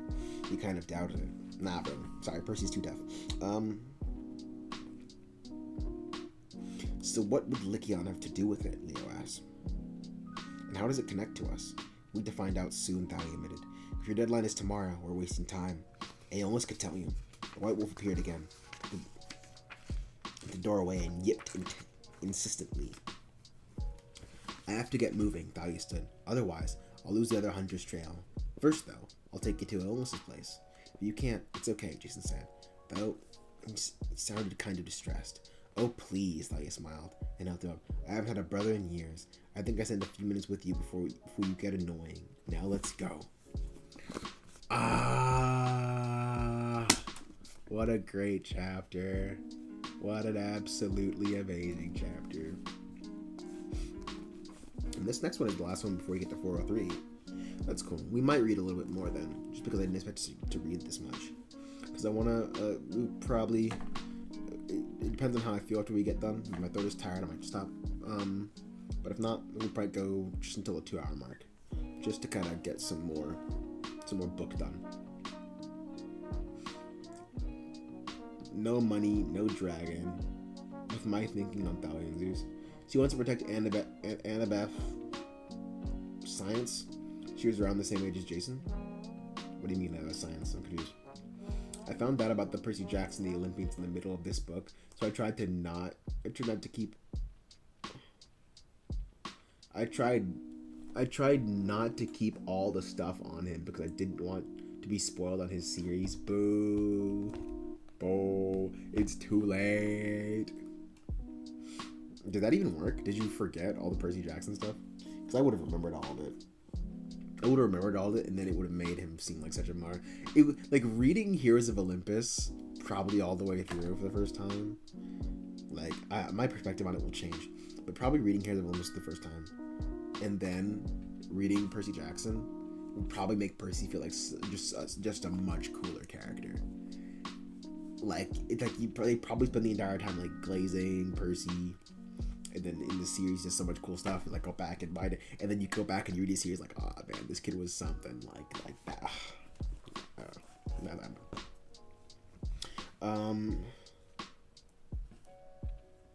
No, but I didn't get all the stuff when we get him. I'm sure they say stuff and you're like, oh, what's that? You know, and you go back and you're like, and you read it and you're like, oh, this is what they were talking about. I imagine it would feel cool because it feels cool reading it and then just like and then being like, yep, Percy, and they're like, who's this Percy guy? Like he's so like I imagine when they meet him, like it's gonna be a crazy thing. Like, oh my god, is that Percy fucking Jackson? That's how I feel. Perseus Godimus Jackson the Third, the King with Wings of Black. That's my guy.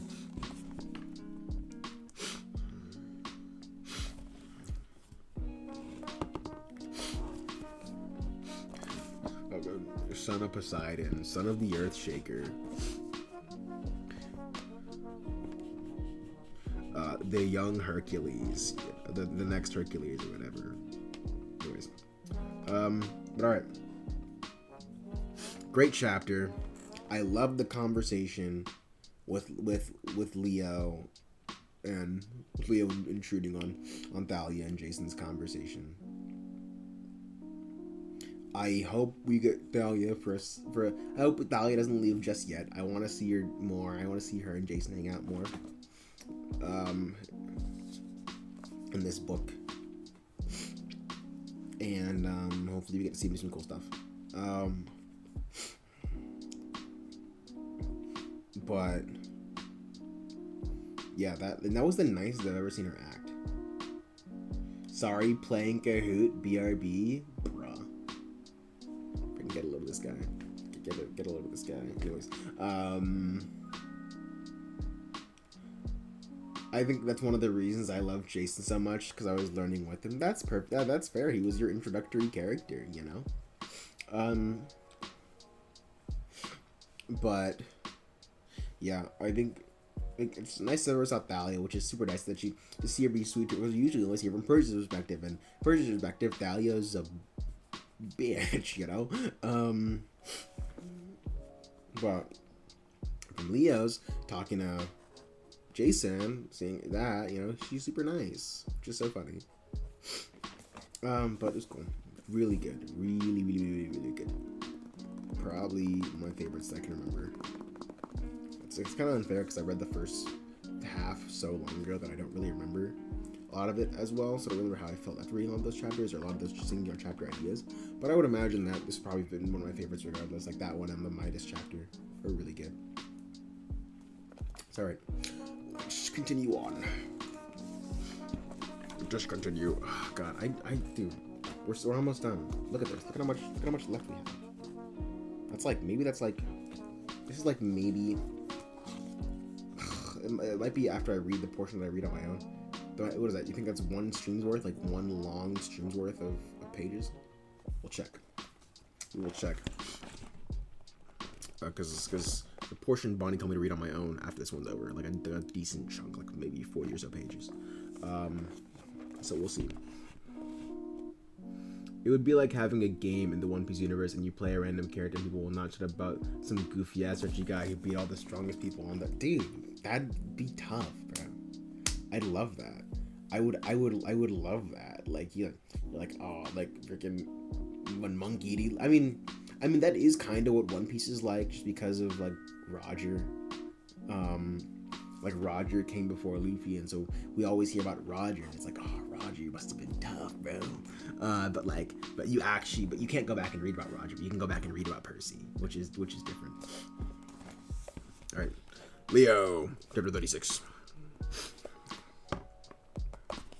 When Leo saw how well Piper and Hedge were being treated, he was thoroughly offended. He'd imagined them freezing their hindquarters off in the snow. But the hunter Phoebe had set up this silver tent pavilion thing right outside the cave. How she'd done it so fast, Leo had no idea. But inside was a kerosene heater, keeping them toasty, warm, and a bunch of comfy throw pillows. Piper looked back to normal, ducked out in a new parka, gloves, and camo pants like a hunter.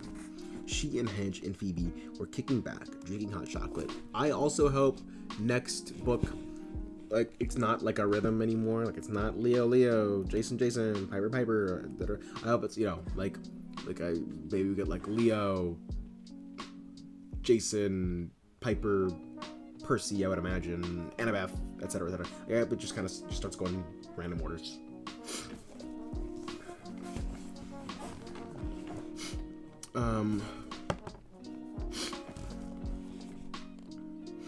Oh, no way, Leo said. We've been sitting in a cave and you get a luxury tent. Somebody give me hypothermia. I want some hot chocolate at a parka. Phoebe sniffled. Boys, she said, like it was the worst insult she could think of. It's alright, Phoebe, Thalia said.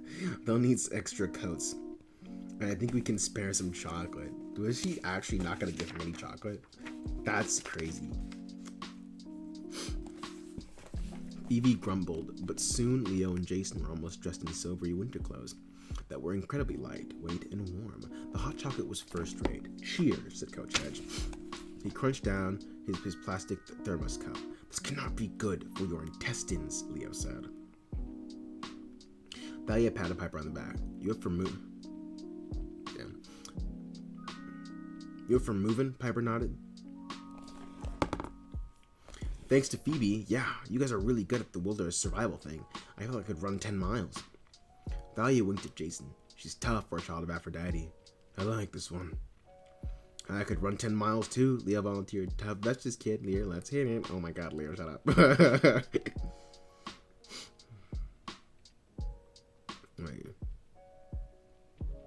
Naturally, Thalia ignored him. It took Phoebe exactly 6 seconds to break camp,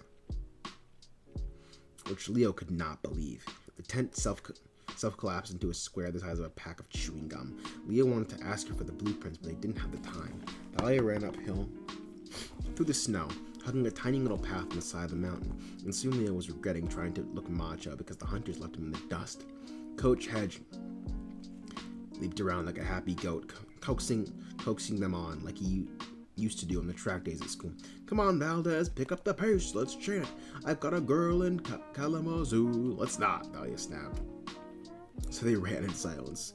Leo fell in next to Jason at the back of the group. How you doing, man? Jason's expression was enough of an answer. Not good.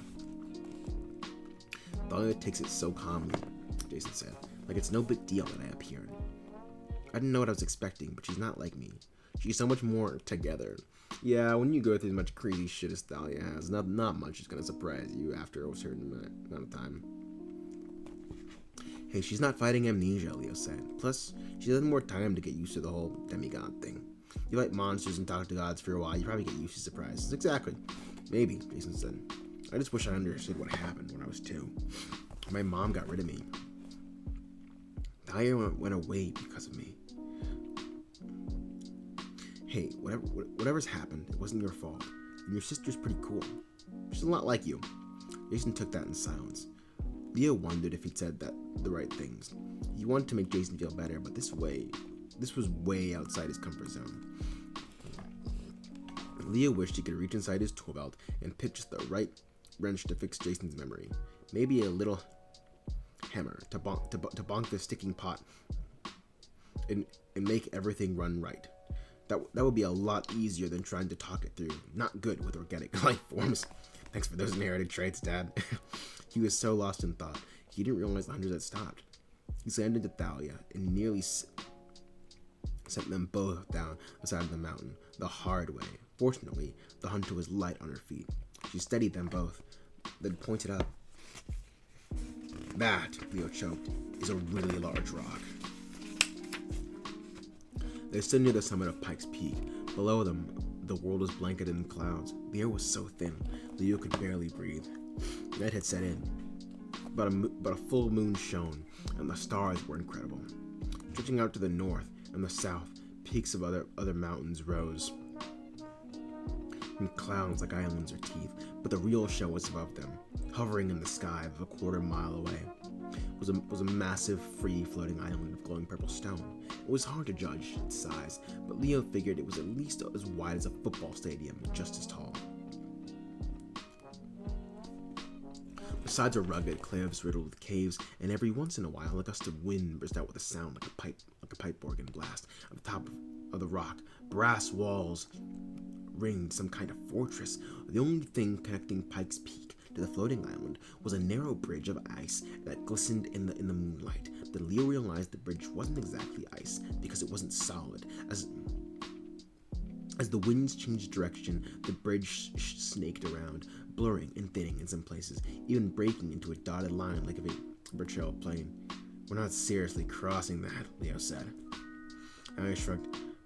I'm not a big fan of heights, I'll admit. But if you want to get to Olympus' fortress, this is the only way. Is the fortress always hanging there? Piper asked. How can people not notice it sitting on top of Pike's Peak? The mist, Thalia said. Still, mortals do notice it indirectly some days. Pike's Peak looks purple. People say it's a trick of the light, but actually it's the color of Olympus' palace, reflecting off the mountain's face.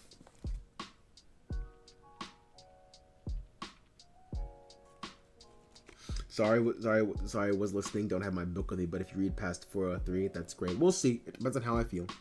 It depends on how I feel. We'll see.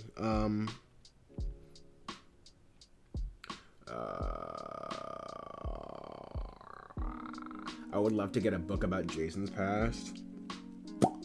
That makes me so curious, but we're gonna hear about his memory. Oh, maybe. Honestly, another reason that freaking I don't know. Maybe it could be either way. But like Jason Bourne, Jason Bourne lost his memory at the beginning of the Bournes. So maybe the shit. Maybe that's another reason that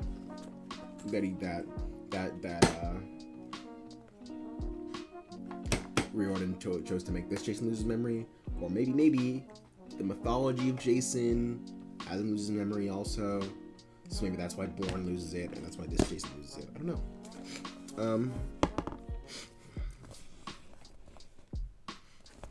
It's enormous, Jason said. Thalia said, you should see Olympus, little brother.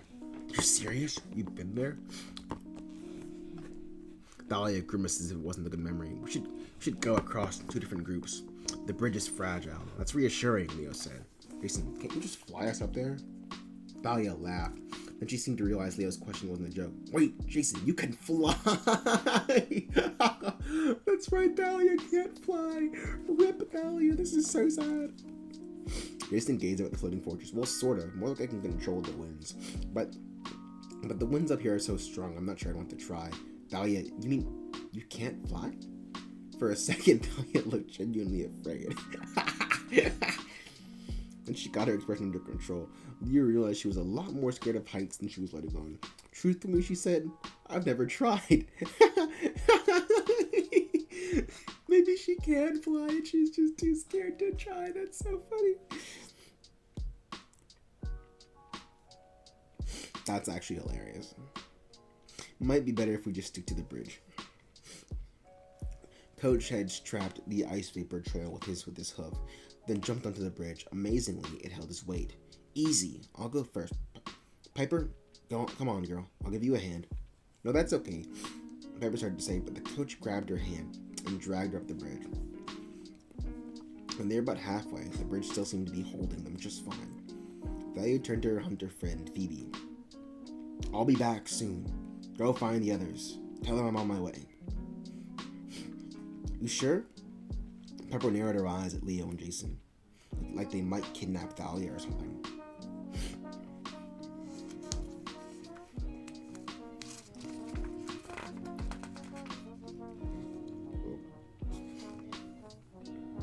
That's crazy.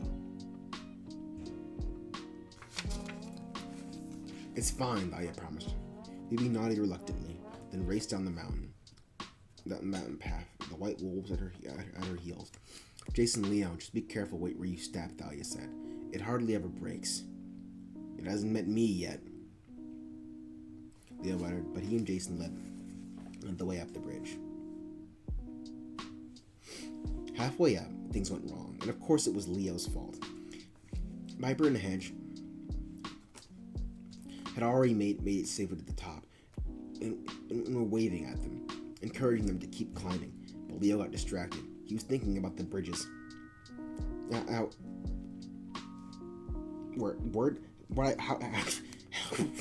Jesus Christ, how he would design something way more stable than this.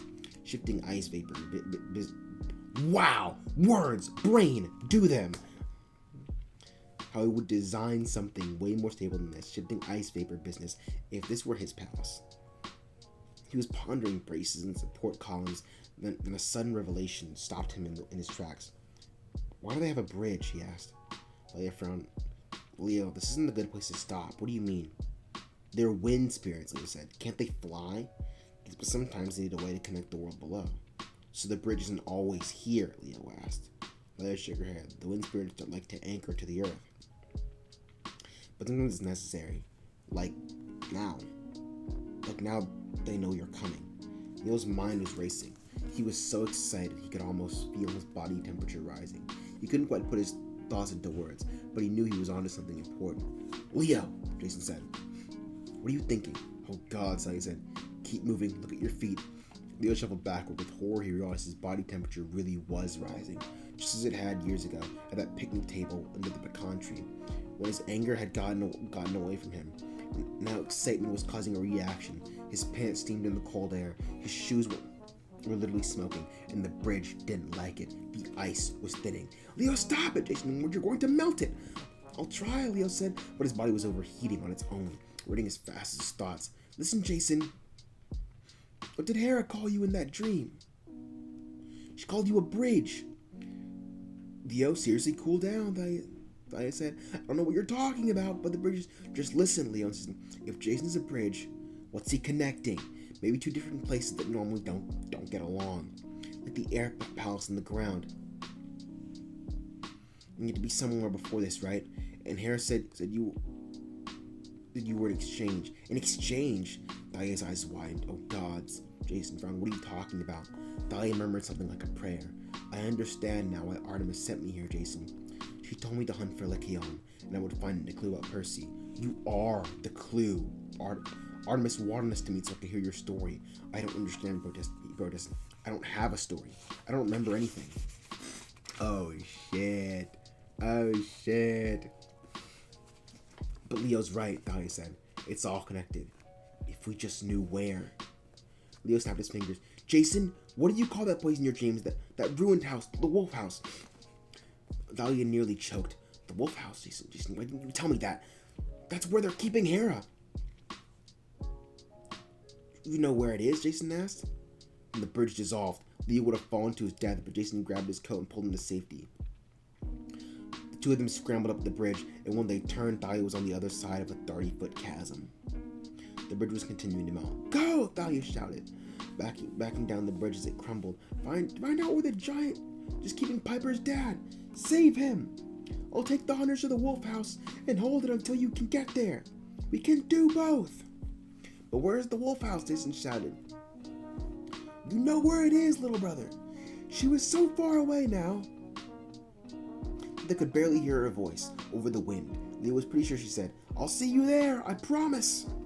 Then she turned and raced down the dissolving bridge. Leo and Jason had no time to stand around. They climbed for their lives, the ice vapor thinning under their feet. Several times Jason grabbed Leo and used the winds to keep them aloft, but it was more like a bungee jumping than flying. When they reached the floating island, Piper and Coach Hedge pulled them aboard, just as the last vapor bridge vanished. They stood gasping for air at the base of a stone stairway chiseled into the side of the cliff, leading up to the fortress. Leo looked back down. The top of Pike's Peak floated below in a sea of clouds. But there was no sign of Thalia. and Leo had just burned their only exit. What happened? Piper demanded. Leo, why are your clothes smoking? I got a little heated, he gasped. Sorry, Jason, honest, I didn't. It's alright, Jason said, but his expression was grim. We got less than 24 hours to rescue a goddess and Piper's dad. Let's go see the King of Winds. Oh shit. What a way to end the chapter. Damn, that's it. We're at 403 right now. 404 now. Oof. I wonder what the wolf house is. That's so interesting. Do not let her fly or try. Nah, she'll be fine. She can do it. I forgot she was scared of heights. I forgot that was a thing when she drove the sun chariot. I wonder who's gonna play Apollo. Is that revealed? Did they do that already? Because Aphrodite is and Artemis is. Who is cast as Apollo and Percy Jackson?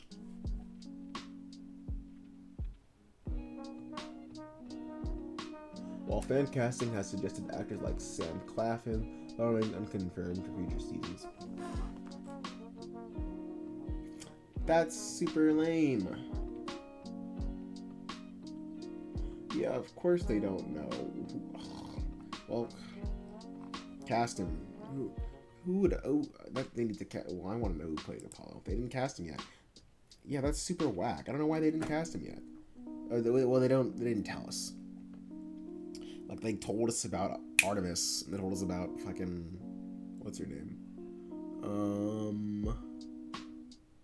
Goddamn Aphrodite, but not about Apollo. That's absurd.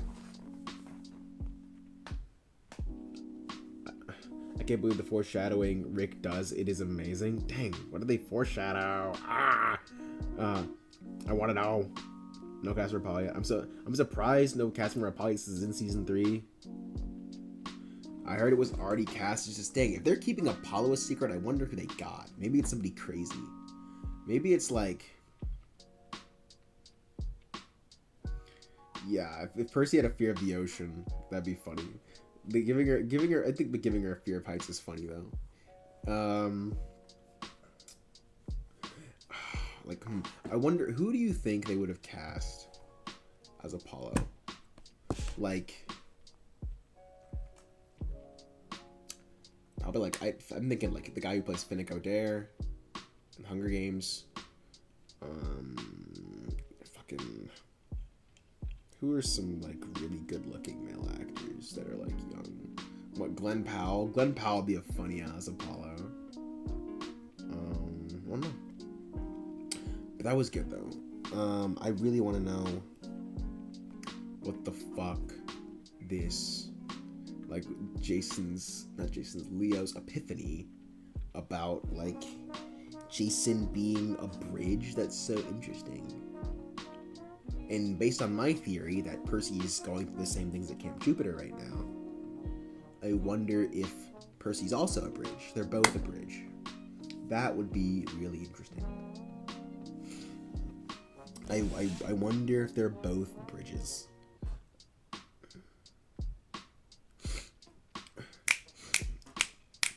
Like, but if Jason's just the bridge, I wonder why she would specify Jason, you know? Like, I wonder what that's about.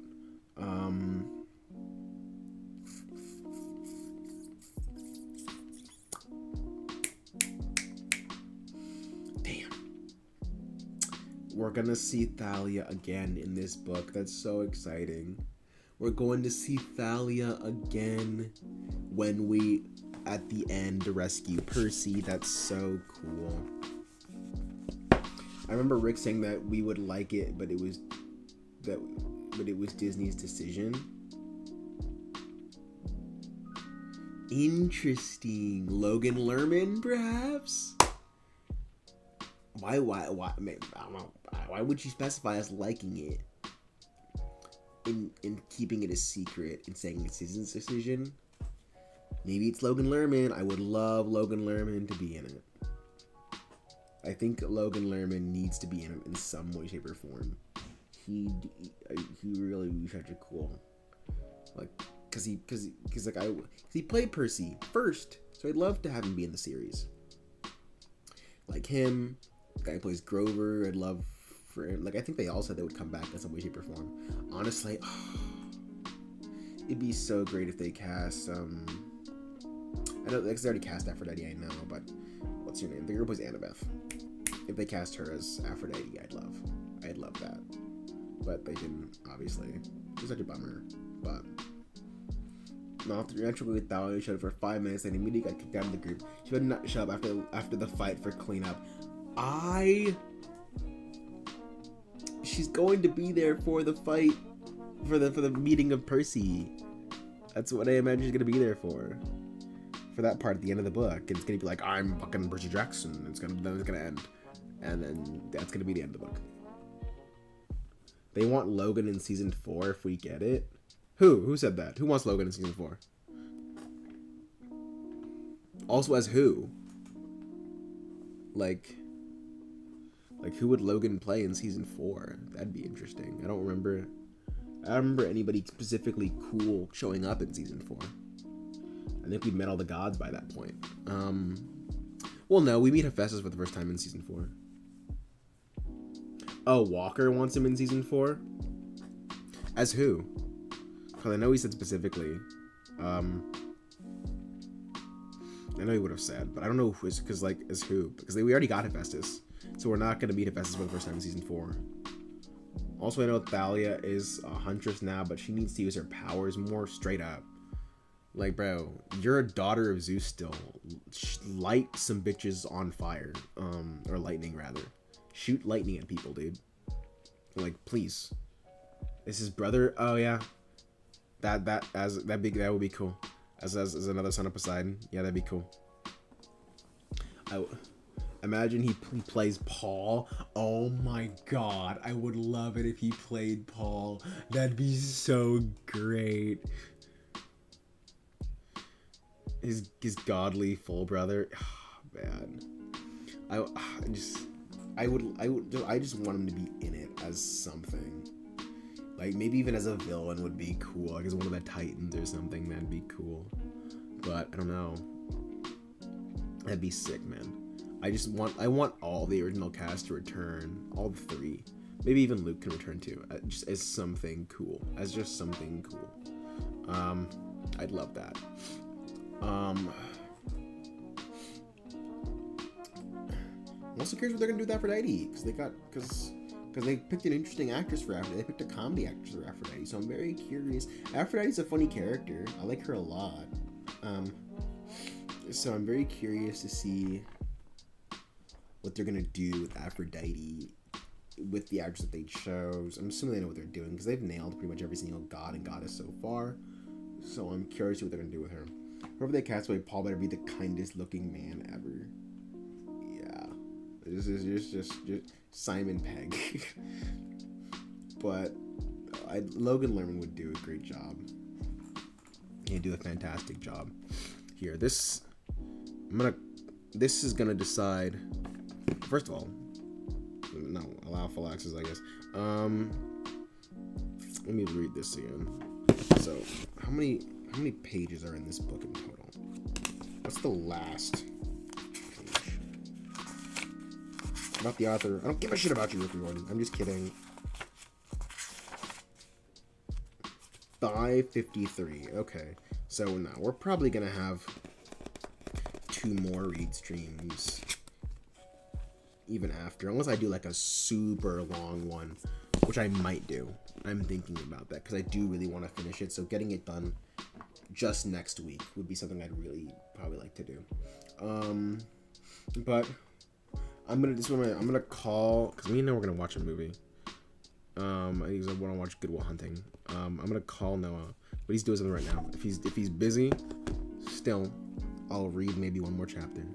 If not, well, actually, it depends on how long he's busy for. I'll read maybe one more chapter. And if not, we will we will end it here. That's the deciding even answers. Yo, What doing? How far in are you? You're 17 minutes in?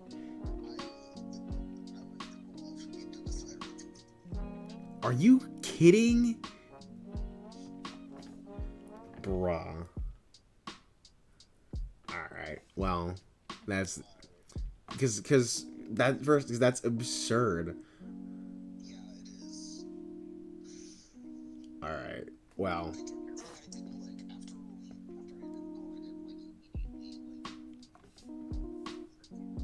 You know how long I've been reading Percy Jackson for an hour and 45 minutes. I said I'm gonna call Noah, and depending on how far he is in this movie, I will read more. You're 17 fucking minutes in. I'm live right now. Yeah, No, I'm not. I could put you on speaker. Yeah, you're on speaker. Hello, stream. It is I, your glorious leader. Absolutely not. But fucking 17 minutes in is absurd. Now I definitely have time to read more. Yeah, go for it, brother. Yeah, I'm still down though to watch Good Will Hunting tonight, because I'll get done with this movie around midnight. Okay. Around midnight. Oh God. All right. That's fine. I'll watch Spider-Man with my brother. I mean to do that. But all right, we're gonna read like another chapter. Are you watching the extended edition? Yeah. Okay. All right. All right. 2 hours and 50 minutes and 56 seconds. All right. Bye. All right. Bye. We read until he's done with the movie? Absolutely not. I might read I'll probably one more, maybe 2 more chapters, depending on how this next one ends. If the next one ends crazy, I want to read more. I will. Let me turn this fan on, actually, because it's getting rather hot in the mooch. I'm still looking forward to next week. I have to go catch you next week, hopefully. All right, Shaughnessy, see you, man. Thanks for being around for such a long time. But we are gonna read at least 1 more chapter here today before we finish Aruski this one. So, and we're back to Jason. So hopefully this is a good one. All right. Actually, fan, you're annoying me. Can you shut up? Thank you. See you, man.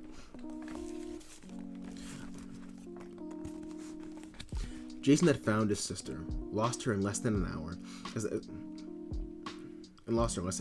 As they climbed the cliffs of the floating island, he kept looking back, but Thalia was gone.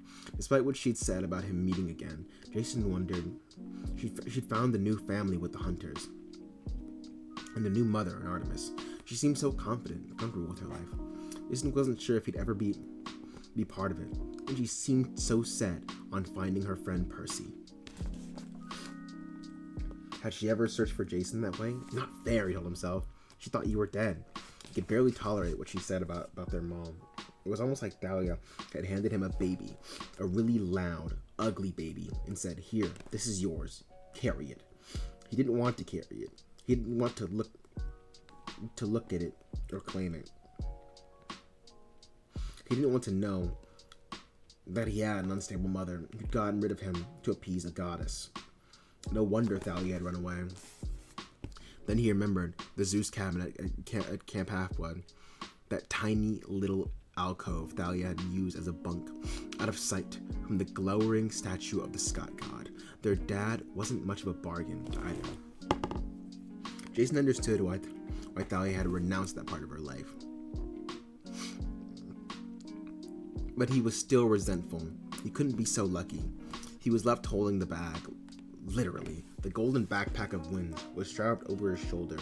The closer they got to Aeolus' palace, the heavier the bag got. The winds struggled, rumbling and bumping around.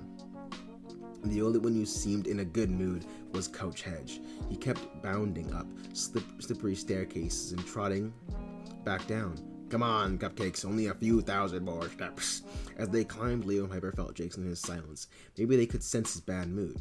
Piper kept glancing back, worried as if he were the one who'd almost died of hypothermia, rather than she. Maybe she was thinking about Thalia's idea.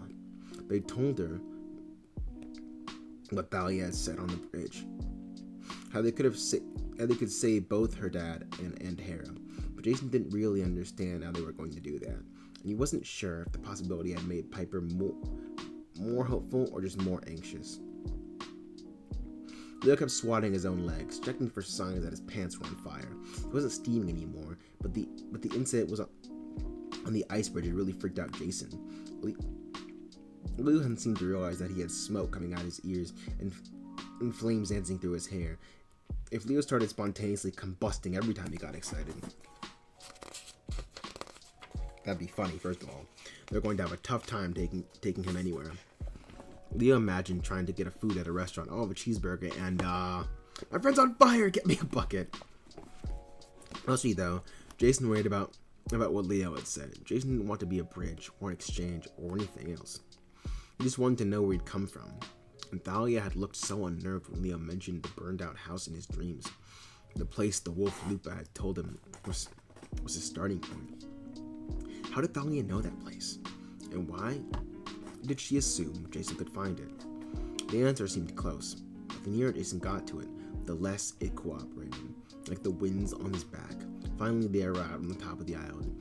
Bronze walls marched all the way through the fortress grounds, though Jason couldn't imagine who would possibly attack this place. 20-foot-high gates opened for them, and a road of polished purple stone led up to the main citadel, a white columned rotunda, Greek style, like one of the monuments in Washington, D.C., except the cluster of satellite dishes and radio towers on the roof. That's bizarre, Piper said, because you can't get cable on a floating island. And he said, dang, check this guy's front yard. The rotunda sat in the center of the quarter-mile circle. The grounds were amazing in a scary way. They were divided into 4 sections like big pizza slices, each one representing a season. The section on their right was an icy waste with bare trees and a frozen lake. Snowmen rolled across the landscape as the wind blew, so Jason wasn't sure if they were decorations or alive. To the left was an autumn park with gold and red trees. Mounds of leaves blew into the patterns, gods, people, animals that ran after each one another, scattering back into leaves. In the distance, Jason could see 2 more areas behind the rotunda. One looked like a green pasture with a sheep made out of clouds. The last section was a desert, where tumbleweeds scratched the strange patterns in the sand, like Greek letters, smiley faces, and huge advertisements that read, "Watch Aeolus nightly." One section for each of the 4 wind gods. Jason guessed 4 cardinal directions. I'm loving that pastor, Coach Hedge licked his lips. You guys mind? Go ahead, Jason said. He was actually relieved to send the satyr off. It would be hard enough getting Aeolus on the good side without Coach Hedge waving his club and screaming, "Die!" Well, the satyr ran off to attack springtime. Jason, Leah, and Piper walked down the road to the steps of the palace. They passed through the doors with a white marble foyer decorated with purple banners that read Olympian Weather Channel, and some just read "Ow." "Hello," Omen floated up to them. Literally floated. She was pretty in the elvish way, each associated with nature, spirits at the camp half-blood. Petite, slightly pointy ears, and an angel's face that could have been 16 or 30. Her brown eyes twinkled cheerfully, even though there was no wind. Her dark hair blew in slow motion, shampoo commercial style. Her white gown billowed around her like a parachute material. Jason couldn't tell if she had feet, but if so, they didn't touch the floor. She had a white tablet computer in her hand. "Are you from Lord Zeus?" she asked. "We've been expecting you." Jason tried to respond, but it was a little hard to think straight, because he'd realized that woman was see-through. Her shape faded in and out like she was made of fog. "Are you a ghost?" he asked. Right away, he knew he'd insulted her. The smile turned into a pout. "I'm an aura, sir. A wind nymph, as you might expect, working for the Lord of the Winds. My name is Melly. We don't have ghosts." Piper came to the rescue. "No, of course you don't. My friend said we mistook you for Helen of Troy, the most beautiful mortal of all time. It's an easy mistake." Damn, she is good. Wow, she was good. The cobweb seemed a little over the top, but only the aura blushed. "Oh, well then. So you are from Zeus." Jason said, I'm the son of Zeus, yeah. Excellent, please, right this way. She led them to some security doors into another lobby, consulting her tablet as she floated. She didn't look where she was going, but apparently it didn't matter, as she drifted straight through a marble column with no problem. What a prime time now, so that's good, she mused. I can fit you in right before his 11-12 spot. Okay, Jason said. The lobby was a pretty distracting place. Winds blasted around them, so Jason felt like he was pushing through an invisible crowd. Doors blew open and slammed by themselves. The things Jason could see were just as bizarre. Paper airplanes of all different sizes and shapes sped around, and other wind nymphs, Ori, would occasionally pluck them out of the air and unfold them and read them, then toss them back into the air where planes would refold themselves and keep flying. An ugly creature fluttered past. She looked like a mix between an old lady and a chicken on steroids. She had a wrinkled face with black hair tied in a hairnet, arms like a human, with wings like a chicken, and a fat feathered body with talons for feet. It was amazing she could fly at all. She kept drifting around and bumping into things like a parade balloon. Not an aura, Jason asked Melee. As the creature wobbled by, Melee laughed. That's a harpy, of course. Our ugly stepsisters, I suppose you would say. Wow, you have harpies on Olympus? They're spirits of violent gusts, unlike us Ori. We're all gentle breezes. She batted her eye at Jason. Of course you are, he said. So, Piper prompted. You were taking us to see Aeolus? Melanie led them through a set of doors like an airlock. Above the interior door, a green light blinked. A few minutes before he starts, Melanie said cheerfully. He probably won't kill you if we go in now. Come along. Oh shit. Are you surprised this is the same man who ordered a pizza to eat while you watch a movie but didn't get the pizza until the movie was over? Oh, bro. Listen, don't get me started, man. You're right. You're right. Wow, that's the end of the chapter. I didn't even realize that was the end of the chapter. That was a quick chapter. Jesus Christ. Good night, Bond. Does that mean you're gone, or are you saying good night to Shaughnessy? Dude, this guy pisses me off. But dang. Dang. That was quick as shit. I thought I was expecting it to be so much longer. Well, honestly, that's a good place to end it off on. How much longer is this next one?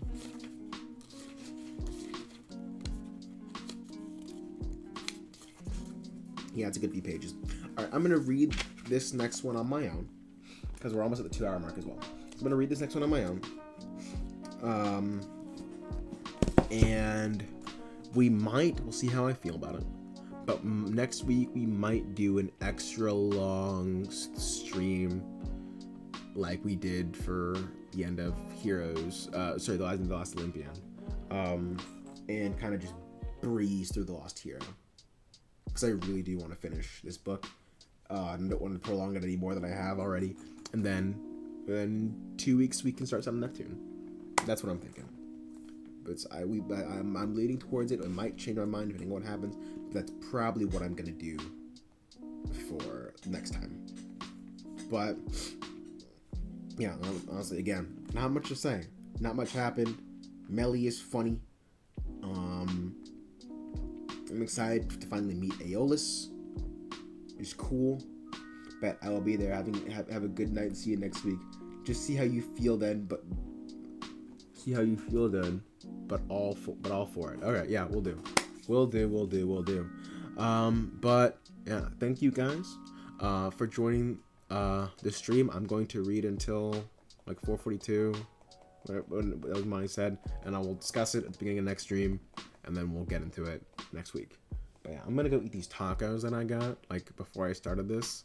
So yeah, thank you everybody for joining. Appreciate you, and see you next week. End of stream.